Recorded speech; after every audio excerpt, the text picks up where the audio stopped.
Hi everyone and welcome to another hashtag Ask Jim, and we're back at training on the Monday, and there's a lot of people. I think it was 103 in total, which was online. Including online. Yeah. Including online. I think how many? Here. 50 something here? 53? No, 70 something here. 73.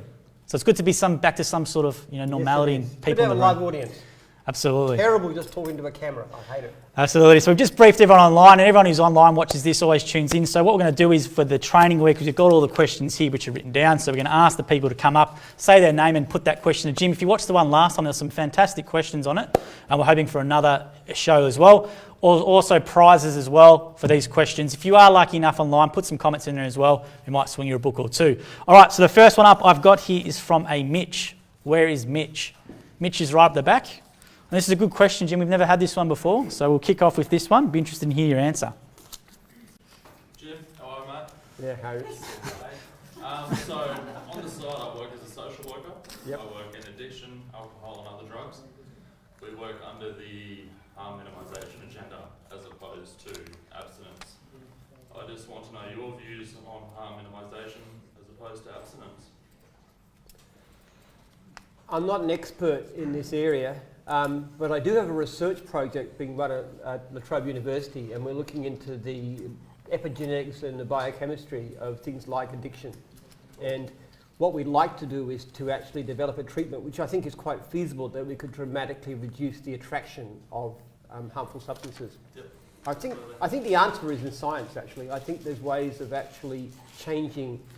A lot of what happens, a lot of character is to do with epigenetics. It's to do with the way your genes are turned on or off, and we're looking at the ways of affecting that to actually change people's character. Yep. So I'm not an expert, but I am really concerned about it as a problem. Yeah, that's me. The way you've worded that comes down to education, basically.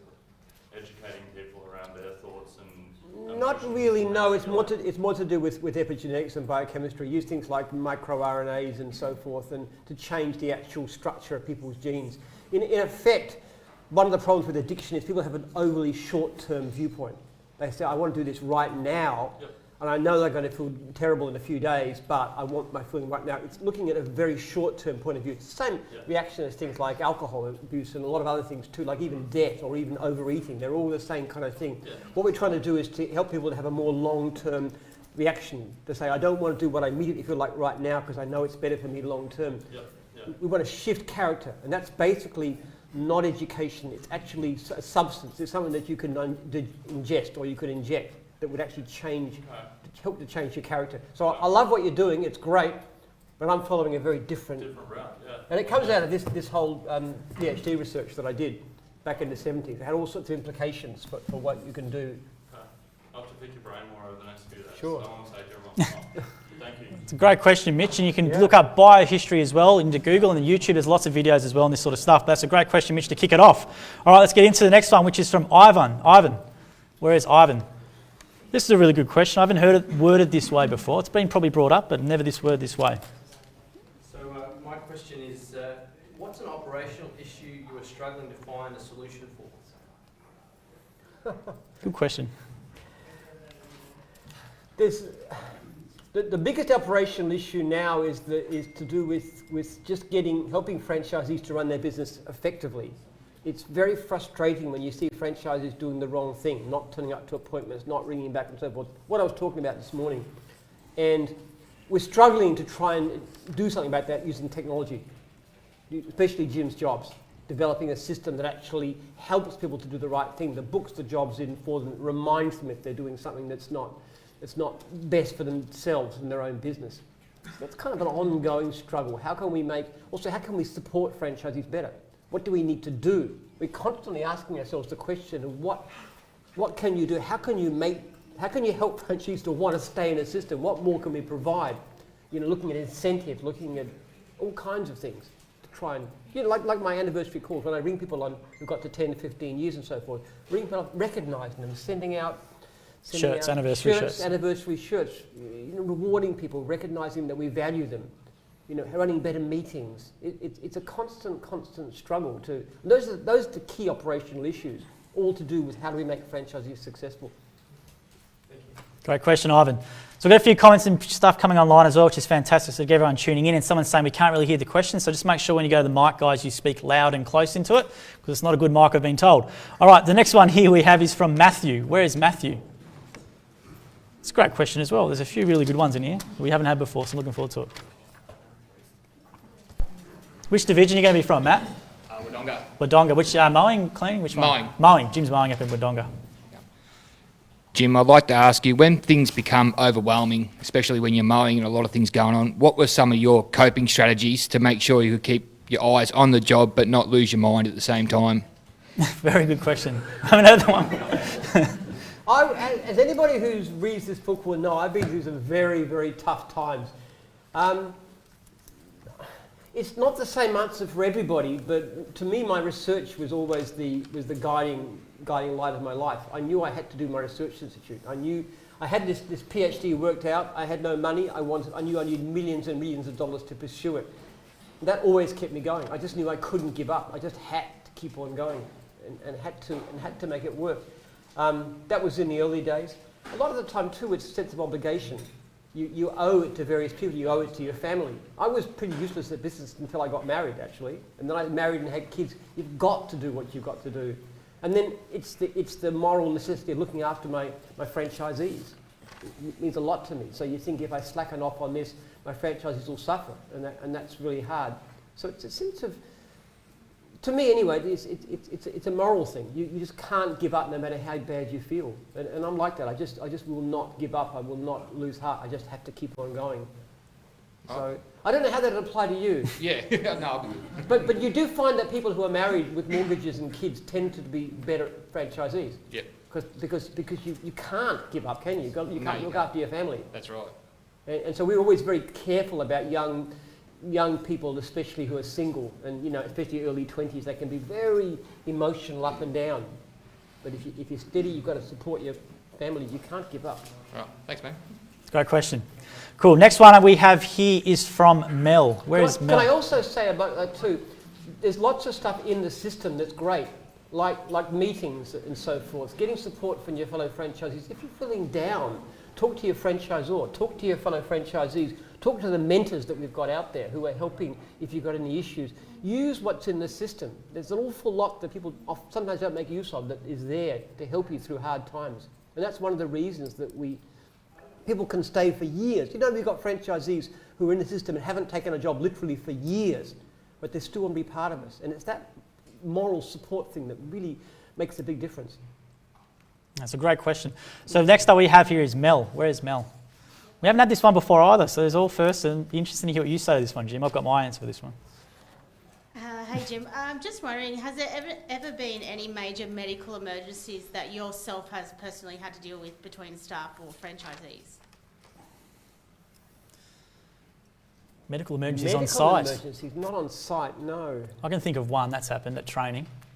Really? Yeah, I think a bloke had a few too many drinks and went to the playground or something and broke his leg, and I think he was stuck out there for like 3 or 4 hours crying in agony, and we didn't know what it was, and yeah, he couldn't get up. So, you remember that one? But yeah, don't do that. Be careful. Don't go to the slides when you have a few drinks. The worst problems we face in gyms is actually not physical emergencies, but mental issues.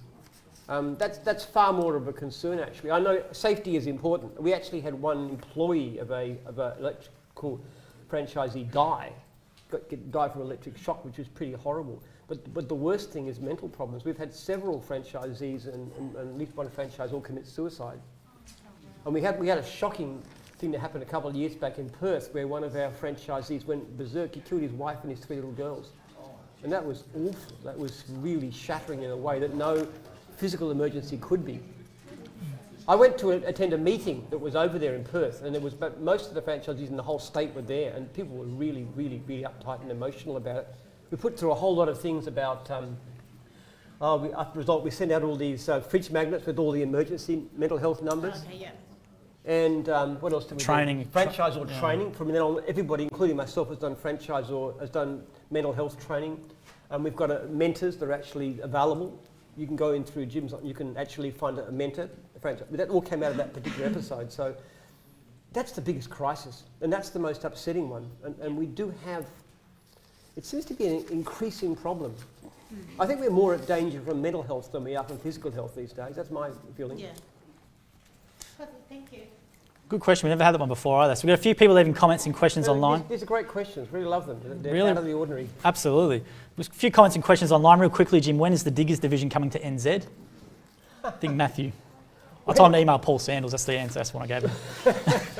When somebody wants to take it there, really, you will be very surprised how much of what goes on at Jim's is driven by individual entrepreneurs. Maybe somebody here will take it to NZ, or somebody watching, who knows? I had another one today. They message your Facebook page quite often. They say, I've got this great business idea. I just need Jim to put up the money and take all the risk and I'll make it happen. And it happens every week. What they don't understand is that the idea is this big. The actual execution is this big. So tell me you've got the idea. I get that all the time. Always great ideas. But I want the business, and I want someone to drive the business. So we've got Which one. is why the opportunities are there. Actually, we just put out in the newsletter, franchisee newsletter. We've got a whole stack of divisions looking for leadership. We just put it to the franchisees. We've had a couple of inquiries too. So who wants to run this division across the country? Absolutely. We've got a few new divisions coming on board this month too, which is great. So we've got another one Well, here. one tomorrow, which is jumping castles. Jumping castles, yes. Jim's jumping castles and party. No, is it an event hire? Event hire. Event hire. Jumping castles. It's a good one actually, because it is a different market, a different franchisee. People who would not necessarily want to build fences or But we'll keep it for the reveal. We'll keep it hush hush. We'll keep going. Oh, sorry. That's all right. The next one is it Happy or Hoppy? Hoppy? Happy. Happy. It's a good name. Happy. No one will forget you, mate. I tell you what. He looks happy too. It's the main. Happy to buy this. My question is also related to the business, like buying and selling as well. If I want to buy more territory, if someone is happy to sell, can I buy more territory? And if I want to sell someone my territory, not all, not just one of the territory, can I sell my territory? What would be the procedure for that? Well, I guess you can, really. You can go to your franchisor and get some more territory. I don't know what he or she wants to charge you, but it's up to them. It's very unusual, though, because territories don't really matter as much as you think, because most of your work initially will come from outside of your territory anyway. And if you get better and better and better, you really want to be in the tightest area possible. Yeah. So you want the smallest territory you can get. Lack of work buying more territory isn't likely to get you any more work. Because outside of territory, the job is allocated according to who's had the fewest jobs in the past few days. So, in effect, even if you have double the territory, you won't get double the work. You'll probably get the same amount of work. So I'd say you can do it, just ask your franchisor, but you probably won't want to. But there will be no dealing with the gyms or anything, yeah? We can directly deal with the other guy. Now, you have to go to your franchisor, because it's in the contract. Okay. So you normally, if you split your territory the way you do it, is splitting your business. What division are you in? Digger. Diggers. Diggers, yep. Yeah, okay, sorry, yes. If you had a regular client base of mowing or cleaning or dog wash or something, you can actually split your territory when you split your clients. Though it's normally normal to take an extra territory and give it to the new person. Yeah. Territories don't matter as much as you might think. Because we're not restricted to territory. And because you can work so widely outside them, and there's so much unserviced leads, even in people's territory, because they don't take the work, that yes, you can do it, but you probably never will. Okay. Great question, Happy. Now, I've got one real cheeky one online relating to what we said before. So it says, from Linton, who's up the back there, hi Jim, are you going to have a jump on the jumping castle tomorrow? Sure, for the sake of the camera, why not? Well, there we go. There's the answer on camera. Hey, listen, I don't mind. Just don't hurt yourself, please. I'll get the blame for it, please. All right, so the next one we've got from Andrew. Where's Andrew? Because it's a territory question, so we'll go on to another territory question. G'day, Jim. How are you? Andrew. You mentioned this morning that you've made a couple of mistakes in business. Couple, that's an underestimate. I was just wondering, what has been your biggest mistake in business? So we had three Andrews, sorry. That was the wrong question I'm thinking of. Biggest mistake, I've just done so many stupid things. What I tend to do is to get involved in a project that I get all excited about, but I don't really know how to run very well. Okay, I tried to get a holiday resort going way back in this time I launched the franchise. That was a terrible idea, almost sent me bankrupt. A trade exchange I had to go at a couple of times. That was a disaster. Trying to start a psychology institute, that was really, really bad. tried to get a factory going to build trailers, which I lost a fortune on before I managed to find someone to take it off my hands, just for a start. Also employing certain staff members, and like this guy, no, I don't mean that actually, but I have made some awful picks in terms of, and also people to lead divisions too. You know, I had one guy who I actually picked to lead the roofing division when it had 25 franchisees. In the end, it came down to 2, and he was the worst one in the division. So that was an appalling mistake. Basically wiped out the division. So the thing is, there's too many. I just tend to do stupid things. My wife's always telling me that too. She's always... You're honest. That's right. I really seriously wonder how on earth I have managed to make success of anything, because I do so many dumb things, honestly. But somehow other things that I do tend to work out all right, so it balances out. Good. And you had another question here as well, Andrew? Was that your one? No, that was me. Must be another Andrew. Oh, okay. This must be 3 Andrews here. Okay. So we've got another one from Andrew. Thanks for that, Andrew. Was it about the territories? Yeah. Yes, this is a good one. This is the one I was trying to lead into before, but I didn't really segue too well. You probably answered it anyway. There was a lot of talk today in the training about what you can and can't do outside of your territory. Now, I was under the impression that within my territory, I'll get all the leads. Now, if a neighbouring territory... If you want them. Yeah, but if a neighbouring territory has turned their leads off, can I submit to say I actually want leads from that territory as well? Yes, yeah. What's happened is you'll get your own territory and then you'll go down for areas regardless of whether they're in territory or not. Don't forget, so many franchisees turn them off that you just ask for the work areas you want.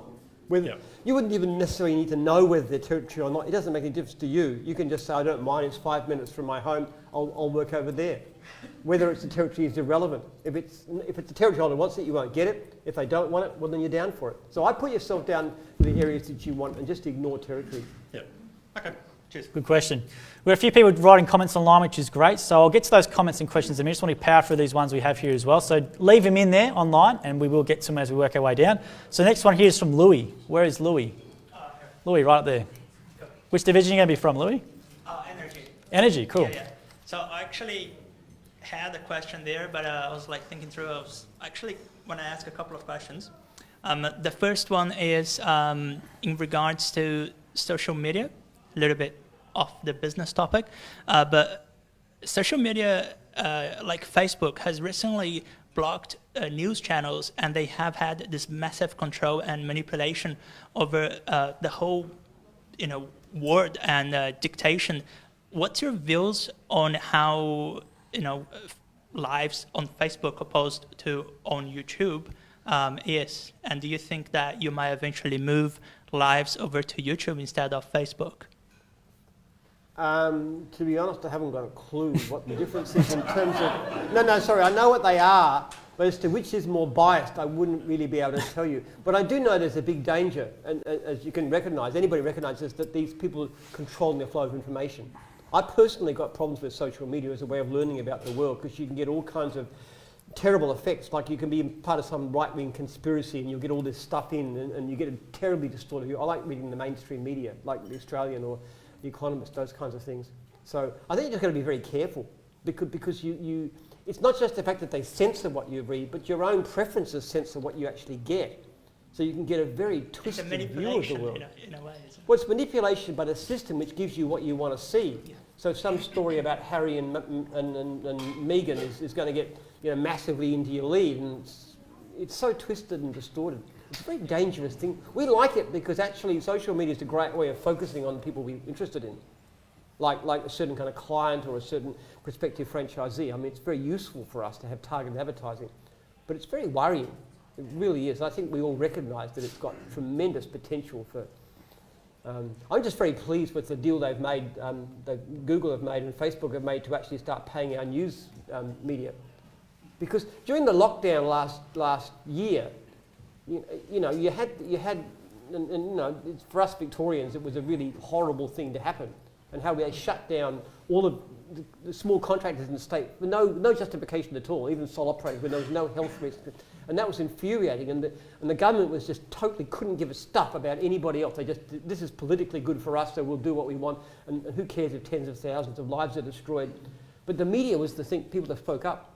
you had News Corp and you had Sky News and the rest of it. Actually speaking a lively media is so important. So I think we've got to support the mainstream media. That's my opinion. I'd suggest you don't get your news from these sources. They're very unreliable. They're very twisted. Yes. Yeah, I agree. I agree with you. My second question is, and by the way, I do not want to win the Monopoly games. I'm just genuinely curious about this. But this is a really, I guess that this is somehow in the mind of a lot of people. And it is something that I was like thinking through, and I was like, no, I got to know this. So I come from a third world country which was fairly poor. So I do value opportunities and everything, and I did grow up always thinking about businesses, and I developed a business very similar to Uber, where we've had an amazing success, and we had no money in advertisement. We've had basically only referrals, and we've had a contract that was very similar, focused on the franchisees, opposed that hey, we control everything and we own you. The question that I have for you is, and I don't want to be rude or anything, but I really want to know, in 50 years' time, what guarantees these people have, and I as well as a franchisee, that we will be able to remain that same fairness contract for both parties? Look, it's a very good question. Look, I'm 68 now.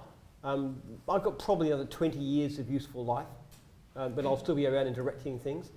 I'm in very good health and everything else. My mind is sharp as, well, some people might disagree, but I'm still going okay, all right? So I don't intend gyms to become a public company. I think the problem with that you get with, like Retail Food Group, is that it becomes very financially oriented, and they start looking at the next quarter's earnings. And when you start doing things like that, you'll start to make decisions that are really, really bad for franchisees. Now, a company like McDonald's manages to avoid that. They do it very well. But what's happened with Retail Food Group is an example of a thing going badly wrong. What I'm hoping to do is raise up the leaders within my family. I've got my daughter Jasmine, who's running the conference centre now. She's a wonderful girl, and I hope one day she'll take a very leading role. And I trust her ethics. Got a wonderful fiance, not actually fiance, boyfriend, who's also, potentially. I've got a son who's a lawyer who I'd also trust. So I've got some children that are, I hope, will be able to take over and run gyms, ethically and properly for the next 50 years. Awesome. That'll be my hope. But nothing protects us. But I'd like to see one day we might even have a system. It's not in place right now, where the national franchisor can be voted out, to give franchisees and franchisors some protection. That's something we may look at in the future. Divisions can, including my own. As I'm a franchisor or a divisional, I can be voted out. In fact, we had in the computer services division, they voted me out, in effect.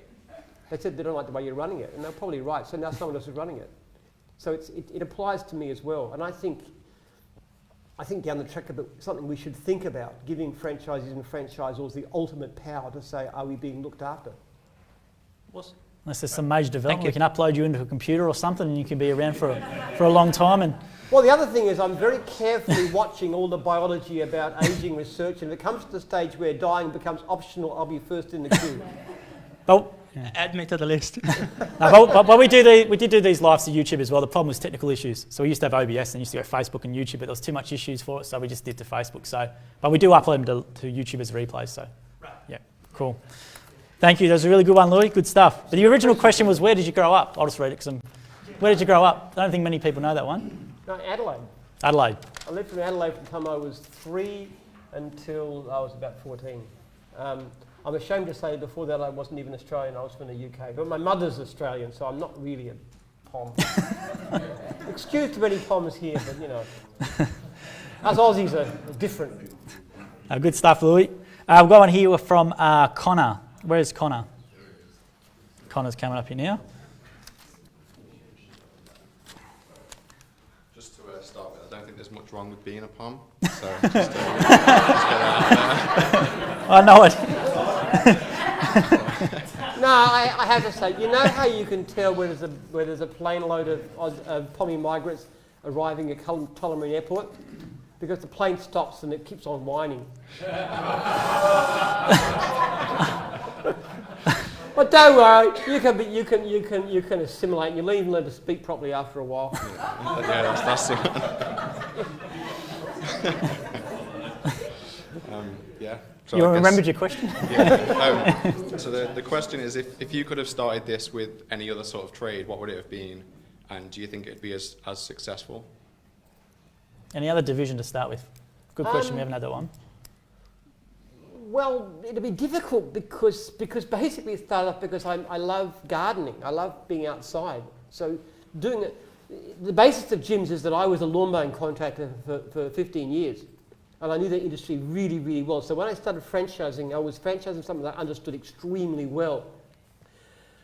You know, there's no reason it couldn't be done for cleaning. If I had a different temperament where I preferred to clean rather than gardening, and a lot of people do actually, a lot of people much rather be cleaners, I think it would have worked just as well for cleaning, or almost any other division, quite frankly, yes. Mowings have been a good one. It happens to be ourselves and VIP, but some of the biggest franchises in the world are actually cleaning franchises rather than mowing. So yes, could be in something else. Same principle applies. It's very, very similar. Good question. Thanks for that one, Yes. Connor. Cool. And we've got the next one here from Dean. Where is Dean? I'm sure you have a few answers to this one, Jim. How you going, Jim? Just curious what your, whether you got a hobby and how do you relax? And if you do relax.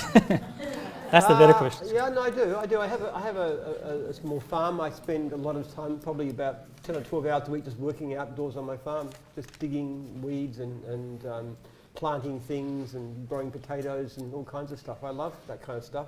I like playing computer games, mostly sort of strategy games like Conquest and stuff, like a Risk variant. Yeah, I love reading. I probably read at least a book a week. All kinds of things. I'm reading one about CRISPR now, which is the technology for changing genes and so forth. So I'm not a workaholic. I probably work 40, 50 hours a week, I reckon. Yeah. I love to spend time with my family. I love my wife. Got some good kids. Yeah. I just thought if you're into horses, I've got a tip for you on Wednesday. Definitely not. That's one thing, definitely not. Thanks. So a few comments and questions coming online. So one real quickly is from Brad. Do we have any subcontractor templates available from Jim's Resources? So he must be in a position now he wants to put on a subby to help him in his business. Do we have any resources for templates? We don't, but if you want some help, just let us know what you're after and we'll help you draw up a contract for sure. I can get my documents team, legal team working on it for you. You can also chuck something into, I presume, the Dog Wash Facebook group or the Jim's Group franchisee Facebook group. There's a lot of people in that can help and have things as well. We have an in-house lawyer actually, so we can do things with contracts. We work things out all the time. So yeah, sure, we'll give you a hand. Yeah, thanks for that one, Brad. Next one here is from Doug. Where is Doug? I like this type of question. Let's see what you come up with this one, Jim. What division are you going to be, Doug? Fencing. Fencing. Jim's fencing. Good man. Hey, Jim. What's the funniest customer complaint you've ever had to deal with? Funniest customer complaint. Do you deal with complaints still on a daily basis? Is there anything that you've... Funny? I don't know. They're more outrageous than anything else. Sometimes customers can be incredible. They're just neurotic as all hell. I mean, people say the customer's always right. It's just garbage. Some people are just morons. They really are. You just cannot comprehend. I can't think of an examples, but some people are just so unreasonable. We have a system called red listing, where we red list clients who are just completely impossible to deal with. Yeah, I don't know. They make all kinds of claims. We had one client who claimed that she had cleaning and gardening done, both vacate, clean. In both cases, she said they both did extreme damage to the house and the garden respectively, and she wanted massive compensation. I mean, that's a bit of comedy in there. Whether they actually got paid, I don't know, but we, yes. Things our ladies in our call centres, they probably have the good ones because they're obviously in the front lines and you have people who are a bit drunk and ring up pretending to be possums and want a pest controller to come out and catch them and rehome them. And all the calls are recorded. There's been a few funny ones. I know Rachel's at the back there, but we had a dog wash franchisee, I think, shaved a Labrador when it wasn't what the person wanted, and the guy absolutely lost it. And it was, if I could animate a clip to it, it would be pretty good, but I can't do it. But the ladies in the call centre who do a good job deal with probably the most of these sort of things, and can have a lot of stories for you if you go and ask them. Thanks for that one, Doug. Cool. We've got a few questions, and one from Meg online regarding a customer complaint. So I think Meg's a customer regarding a customer complaint saying, please read the message I sent through to your page. So I think with that one, Megan, you've got to email admin@gyms.net, because obviously the Facebook page is, we tell you to do that. So email it through to admin@gyms.net and they'll escalate it to Jim for you. Okay, the next one here is from Hong. Is it Hong? Cool. I'd like to know this one. I don't know this one either. Another original question. There's been some really good ones, a lot of good thought into it, so yeah, fantastic. Just want to know, when did you make your first million, and what did you buy with it? What did you do with your first million, and what did you buy with it? Good question.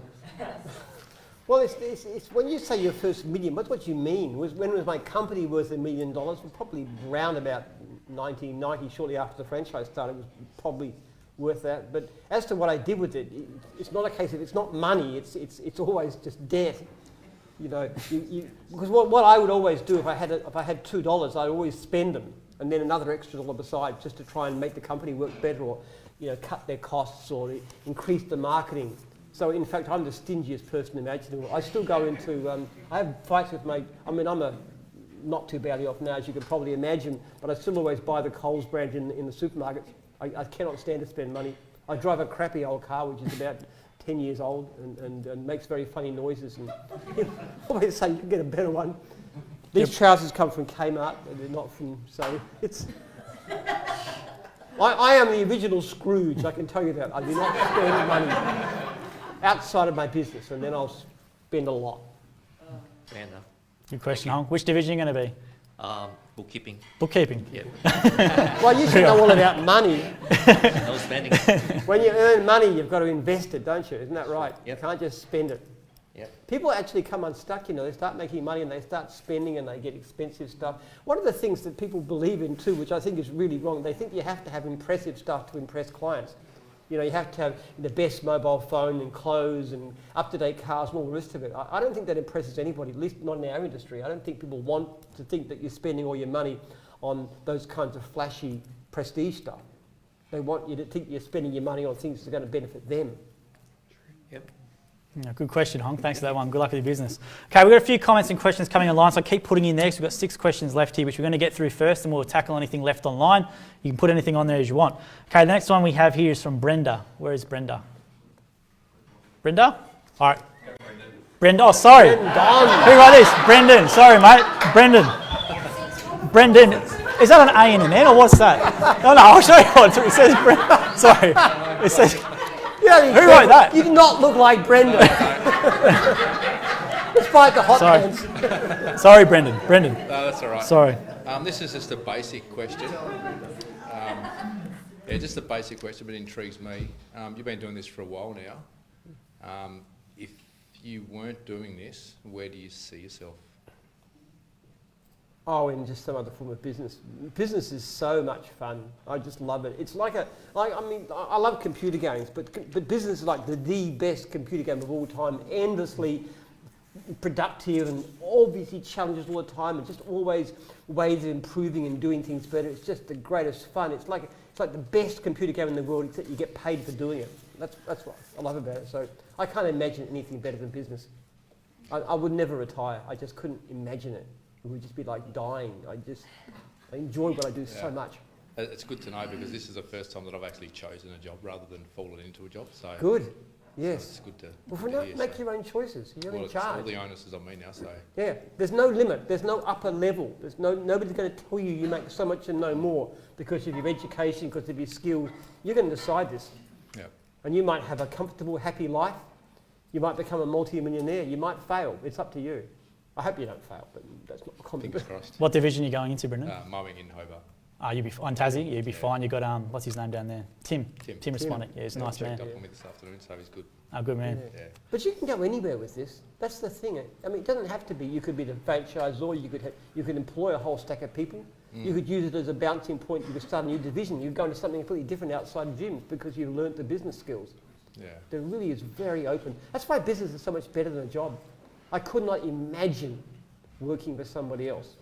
I couldn't imagine working for me either, for that matter. Yeah, it's pretty hard. Yeah. Pretty hard. I did it for 20 years in transport, and I think that was enough. Oh, yes. Yeah. You will love it. You will enjoy it, I tell you. As long as you can cope with the with the ups and downs. Yeah. You've got to have some emotional strength and stability, and that's a big challenge. But if you can do that, it's a fantastic way ahead. Yeah, cool. Perfect. All right. Good luck. Thanks for that, Brendan. Now we have Lath. Is it Lath? Oh, yeah. Lath? This is a good question. This does come up in some regard every training, but it's worded a bit differently here with this one, Jim. Hi, Jim. Jim's IT. So what challenges did you overcome during the bushfire and the COVID-19 pandemic? And what kind of support did you offer the franchisees during that time?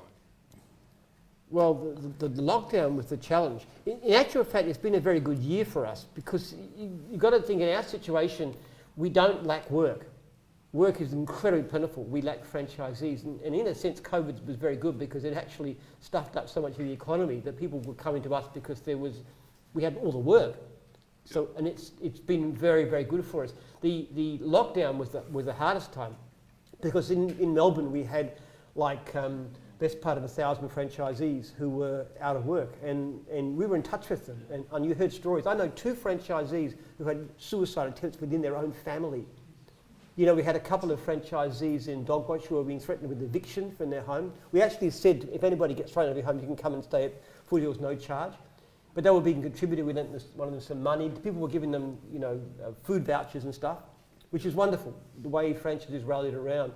But that was really hard to take. It was just absolutely traumatic, horrible, what happened during that lockdown.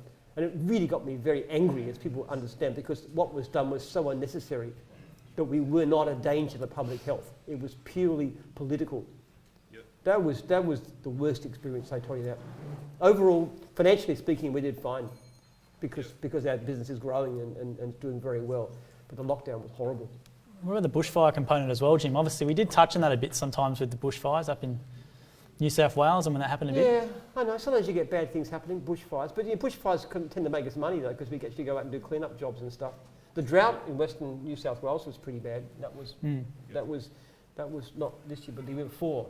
And that was difficult. We had franchisees who were really struggling in that area.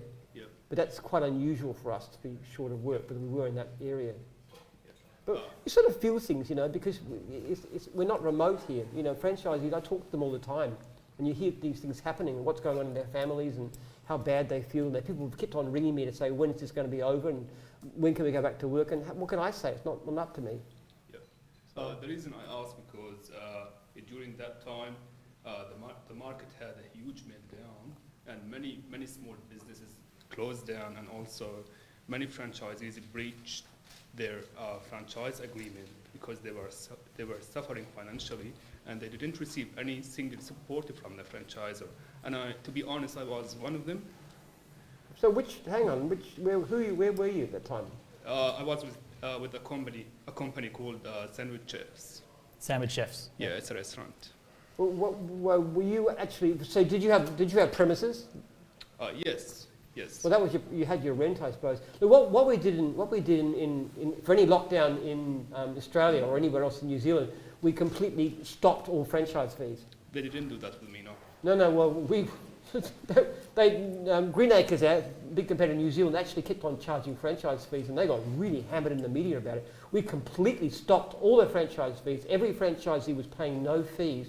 Oh, that's great. But not only that, but we actually said that we're not going to charge you any fees, but if you're able to go out and do NDIS or anything else, you can still do that. We're not going to stop you, but you won't charge you any fees. Yep. Plus, they got government support, and of course, our franchisees don't have any rents.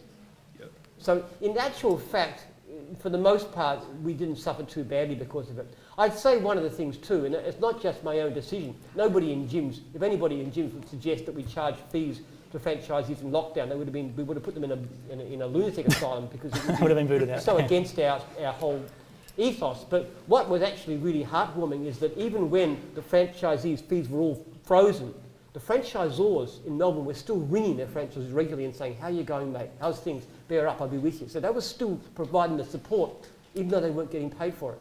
Yep. And of course, we stopped their fees as well too. So that's great. Right. Thank you. Yes. And the franchisor support probably went up. They were yes. daily, weekly. I know people spent doing more time looking after franchisees when they weren't getting paid in the lockdown. I feel very proud of my franchisors in that. It was fantastic. The amount of way people, I know one test and tag franchisee who rang me up and said, look, I know people are suffering worse than me.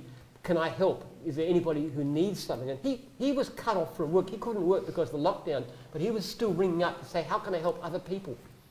And things like, as I said, the food vouchers and all the stuff that people did, the way they looked after, we had people from interstate actually just offering support to the Victorians. It was a horrible time, but it was really, really heartwarming, very moving to see the way that people supported each other in this organisation. Yeah, there's a lot of GoFundMe set up as well, so GoFundMes, where people could donate. I know a lot of people did that out of state for various franchisees. Rachel and Mike, for example, just one of many Zors. We used to do like weekly game shows and stuff via Zoom. Obviously, when we couldn't do anything from a mental health perspective, that was good for them to stay in touch. They actually worked a lot harder probably in that time than any other time. Yeah, people often ask me, do I feel proud of having 4,000 plus franchisees? And I said, the thing that makes me most proud, if you ask me, is the way that our people look after each other. Particularly the way that franchisors genuinely care for franchisees in cases like that and elsewhere. That is the one thing, because that is an attitude that's very peculiar to us.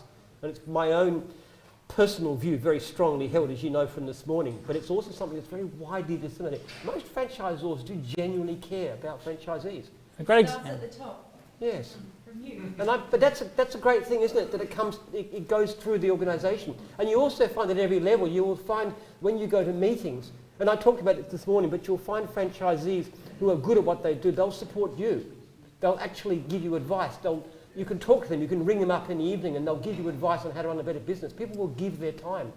You find that ethos of sharing, it's like an extended family, it's very strong in gyms. And I want you to wave to each other when you pass in the streets too. Wave to somebody when you see someone in a different division.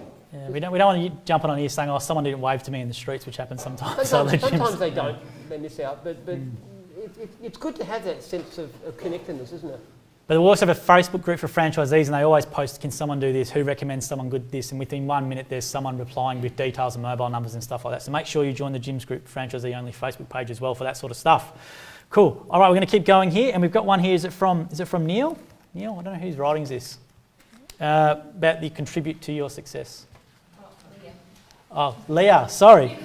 Now, what does that look like to you, Jim? Leah. Leah? Absolutely. All right. These young I can't people, read. they've got no eyesight, they're going blind. I need Jim's optometrist, don't I? Too many computer games. I've done it with Brenda at the back. Brenda, no, gee whiz. All right. Leah, sorry, Leah. Brenda did look like Brenda, I gotta say. Leah. Yeah, so who or what things, you've kind of answered this question, but drove you to your success today? Well, actually, I hope people will read this book, actually. I know I keep on pushing to it, but a lot of it's got to do with my research. Look, I intended to be an academic. I wanted to understand the reasons for the rise and fall of civilizations. That's what I went. That was going to be my career. I was going to be an academic and researcher. And then when I got that completely failed, I knew I had to set up a research institute, which would take millions and millions of dollars to do the basic physiological research that was necessary to make this thing happen. And that more than anything else drove me. Until I realised that it was the only way I was going to succeed, I never had any concept of making money. I never thought about becoming rich. I never thought about business. But it's this drive to do this particular thing here, biohistory, that's driven me more than anything. Because it's a moral goal. I don't live rich now. We don't live anything like what we supposedly could. You've got to have a purpose in life, to me, and I don't think piling up money is much of a purpose. In fact, I talked about control of the company for my children, but in actual fact, the way that the family trust that owns gyms is set up, it belongs to the Research Institute. So that's going to be the major focus of where the money goes. My children get some help with housing and stuff, but not much. That's always been the moral purpose behind gyms, which drives me as well. Yeah, awesome. Thanks for that, Leah. Cool. We've got one here. So if you've got one question, put it in online. So David Sue, real quickly, is mobile mechanics covered by insurance? So yes, they would have compulsory liability. Yes, you must have compulsory. Yep. You cannot be a franchisee without having at least public risk insurance. So that's it. They answered that one there. So we got one here from now Mohammed regarding skip bins. Where's Mohammed? Cool. Come up here.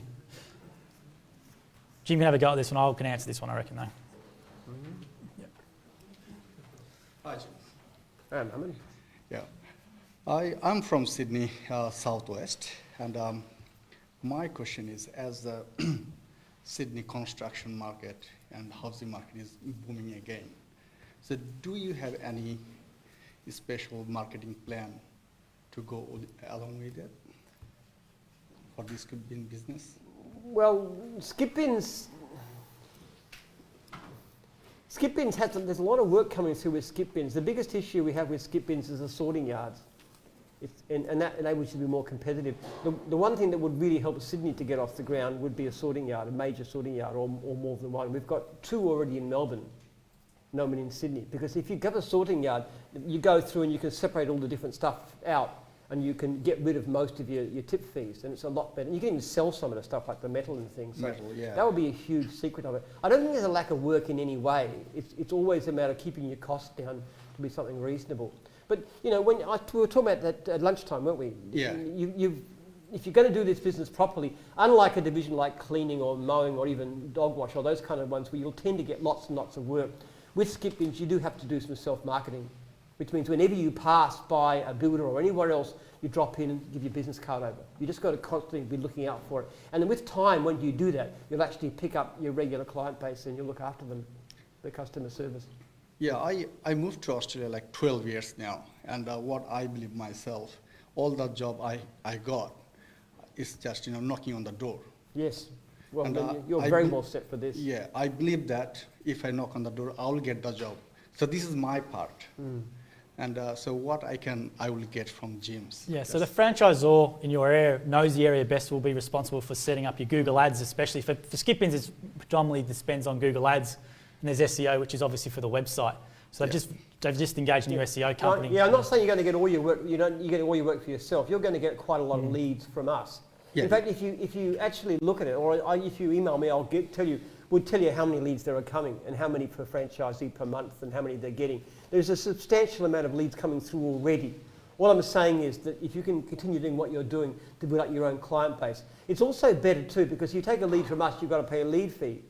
But it's from a regular client that you picked up, there's no lead fee, so that keeps your costs down. Important thing for skips is Google My Business as well. So Yes. the little 3-pack, so you've got to have a listing there. Skip bins, there's a guy called Peter Berendorf who does this really well for his franchisees, and some of his listings have like 147 5-star reviews, and you type in skip bin hire in that area, and that listing will always come up. So talk to your franchisor. They're the ones who are there, supposed to be driving that for you, and anything else you can do is just a bonus, really. I'd also have you talked to the other franchisees in your region? No, I didn't get the chance. Have a chat to them. Yeah. Ask them what the work is like, how much work's coming in, how easy. Do some. I say to anybody too, do some research before you actually go to signing. Make sure that you understand what you're getting in for. What I know of, there is work. There's a lot of plenty of work. Like there's a few guys. They're actually one territory, but he's running 2 trucks. Yes. So he's flat out. And my question was actually Sydney is growing big and big and big. So are we going big as well? That's.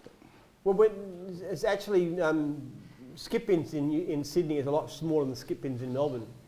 We've got about 30-ish, yeah. 30 something in Melbourne. I think it's about 6 in Sydney. So, we're only tiny by comparison with the market. I don't think the lack of the market's going to be an issue. It's a big city. Yeah. We're only a fraction of a percent of the actual market there. We could be much, much bigger. It's really a case of things like, as I said, sorting yards. It's a case of how good you are at marketing and how many trucks you want to put on down the track a bit. You can put as many as you like. A lot of guys down here have 3, 4 trucks going with employees and stuff like that, and someone's sorting their stuff out in the yard. So it's a great business. It's a really good earner. Look, it is actually the single highest earning division in Jim's Group. You just got to make sure you take the leads, you follow them up properly, you give great service, you build your connections, you do a bit of self-marketing, and then you can be as big as you like. Thank you. Great question there. We've got one more online from Jesse Martin. Says, question, have you thought about doing Twitch stream for your gaming gym? Do you know what that sentence means? No. So Twitch is like an online place where you can go and watch all your favourite gamers, and they'll watch you game. They might pay you money to even watch you game. So you can have the Jim Penman Twitch stream, and you can play your game, and people can interact with you on the feed. Nobody would pay even a brass cent to watch me game. I can tell you, I'm not. I reckon you might be surprised. There's been a few gyms racing esports teams getting started. I get them all the time. The games I tend to be like are more like strategic type games, like Age of Empires and those kind of things. What about Call of Duty or anything like that? No, not that. Not shooting. I reckon you would like Call of Duty. No, it's not my thing. Okay. I don't play much in the way of computer games, actually. Business is more fun, honestly. But, yeah. Then we had one here from Andrew, the last one from the audience. Another Andrew regarding flying. Yes. Which division are you going to be from, Andrew? Mowing. Mowing. In Tassie. Mowing in Tassie again, cool. Probably already answered the question, but I'm going to ask it anyway. So have you ever had any interest in flying or learning to fly? I've got one of the most famous flight phobias of anybody in this country, so I don't think that's such as itself. I can help you with that. There's actually a chapter called Fear of Flying in this book. I used to go interstate by train to avoid the need for flying. Actually, I hate flying. My family would love to go on overseas jaunts and stuff, and I just don't want to go. Fair enough. I would be extremely happy never to go outside Victoria in the rest of my life. I really, really don't. Aeroplanes at all. They're uncomfortable. They're just horrible. What's your background with it? I'm an instructor. Oh, you're an instructor. Yeah. Sorry. No, that's all. I'll put it out there. Just trying to get another. I'm just trying to get a customer. Well, when Virgin, we always get asked you should buy, Jim's Airlines or something. What's your quote regarding buying an airline, Jim? Jim's flight training. Jim's flight simulator, yeah. Well, you know what they say about airlines. How do you make a small fortune in the airline business? Start with a large fortune. Yeah. I'm very happy to be in the area. One of the things I've learned very hard over the years is stick to what you know. Once you get outside what you know and do different things, you tend to become a horrible cropper. I'm not the slightest bit tempted to do anything to do with the aviation business. And jeepers, I was so lucky in the last year. What happened to airline stocks and stuff, and look how well we've done. I reckon we've got a great industry. I reckon the service industry is fantastic. It just booms regardless. Whether the economy booms or whether it slackens, there always seems to be plenty of work for us. We always seem to go better. We're just growing so well, increasingly profitable. Complaint rates are improving. As the technology comes in, it's going to get better and better and better. I think it's a marvellous industry. I'm not slightly tempted to do anything else, I can assure you. Fair enough. If you change your mind, let me know. We've got one more question online, so thanks for that one. Now, if you could teach me how to be like Superman and fly that way, then I'd be interested. I just don't need to fly planes.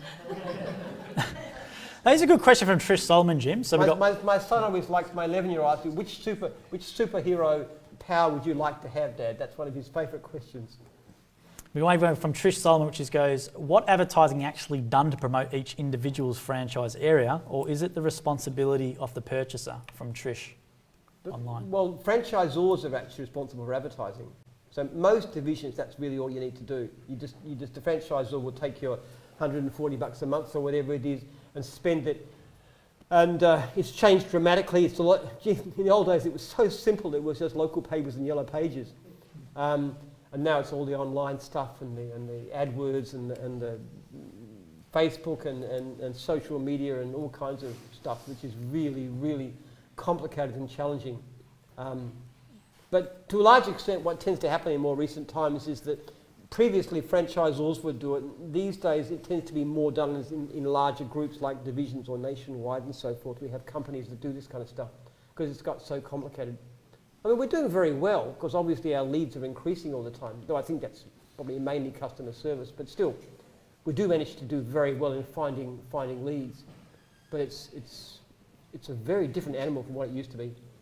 We've got one here from Glenn Sharp as well. Hi Jim, I was informed that you are looking at doing or are doing private leads for private contractors. Is that true?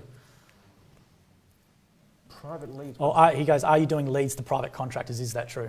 What actually happens is that we've got a system which we call Jim's Plus, which is actually selling our surplus leads to independent contractors. And we've got somebody here who was actually part of this system. Yes, that's right. So actually got leads from us, had a fantastic record, like 4.9 stars, and now he's come to join us, which is perfect for us. Yeah. So there's quite a few franchisees who come in through that door, because we already know they're good from seeing their ratings. So they can actually carry your ratings into gyms too. We've arranged that to be done. So yes, it is. I think, look, there's reasons for that. One of the reasons is that it actually produces income that we can then use to find more work or more franchisees. So in fact, for example, we've got somebody who sits there and rings, Denise, who in the office, paid for by these leads that are being sold, and she sits there and rings ex-franchisees and invites them to come back. We've got quite a few come back already, people who've left us and then want to come back again. We're going to do other things to actually get more work too for our franchisees. So that's the idea. And of course, if we can get people like, say it over there, that's your name, isn't it? Ivan, yeah. If we can get people like you across into the business as the best of the independent contractors, that's also an advantage. So I see it as a very good way of expanding gyms. Excited for that one, Glenn. So what we'll do is we've gone through them all, Jim. I didn't think we'd get through them, which they were great questions tonight. So thank you everyone for putting a bit of thought into them. They were fantastic. Now let's decide on who gets the Monopoly and maybe a couple of books, Jim. What ones do you want to give those to? Well, it's very subjective, but who asked that question about motivation? About what keeps you going? Who said that one? It was one of the early questions. Was it with the hat? Hat on? Yeah? In the Vulcan jacket. Yeah, I like that question. I think motivation is very important. So that was when you, Matthew, your name, yeah? Yeah. Matthew, yeah. Overwhelm or how do you stay calm? Yeah. How do you keep going and so forth? Just choose whichever one you'd like. Would you like Monopoly or would you like this book or whatever you... You'll take the Monopoly, of course you're going to take Monopoly. Now we've got two more books, Jim. What ones stand out to you from the books? I've got one. I reckon Louis was pretty good. Didn't ask the question that he wanted to ask. I asked 3 ones on the spot. That was good. So Louis, we'll give you a book up here, mate. So which one? Okay, whichever one you want. Am I allowed to swap for that for my girlfriend at home? Yes, sure. For the bear? The bear is fine. Yeah. Well, you can't. This one's mine. You can't take that one. Any of these. All right, what else there, Jim? What else anything else that you can remember? Great first up question on addiction. There was. No, I was going to say that. I like the question on addiction. Asking about the difference between... Probably the biohistory, that one, you reckon? Yeah. Yeah, that'd be the one I reckon you go for that one. No worries. Yeah. I think it could really be the answer, but it's great that you're involved in that area. It's an area of huge need. I'm always happy to... the franchise agreement, it puts me to sleep every night. Thank you very much. And we've got one here for Jim's book. What else off the top of your head? Oh, there were so many good questions, wasn't there? There was a lot. What was the... Where's Brendan for mispronouncing his name wrong? Where's Brenda? Brenda? Give him a pack of mowing playing cards. He's going to the mowing division. I think you're going to mowing division. Yeah. Sorry about that, mate. There you go there. Actually, I like the question. That was Connor. If you could have started any gyms with any other trade, what would that be? It's a pretty smart question, actually. When you then insulted him. The one I insulted, yeah. Yes, that one. So Connor, that one there. So which one do you want, Connor? Well, this one you get free anyway. You want that for free. Just take this one. Everyone will get that for free anyway, so we'll leave that there. If you want Jim to sign it, I guess at the end we can have him sign it as well. So what we'll there is thanks to everyone who wrote the questions. They're really insightful. We do this all probably 100 times now, and that was probably one of the best bunch we've had, wasn't it? Yeah. So thank you very much for hanging around as well. And we do this every Monday at training week. So every 3 to 4 weeks, you can pop in and let us know how you're going in the comments, and we'll read it out to Jim. And thanks, Jim, for all your answers tonight and giving us an hour of your time. And thanks to everyone who watched online as well. We'll see you again in 3 weeks' time. So have a good night and enjoy the rest of your training week. Thank you.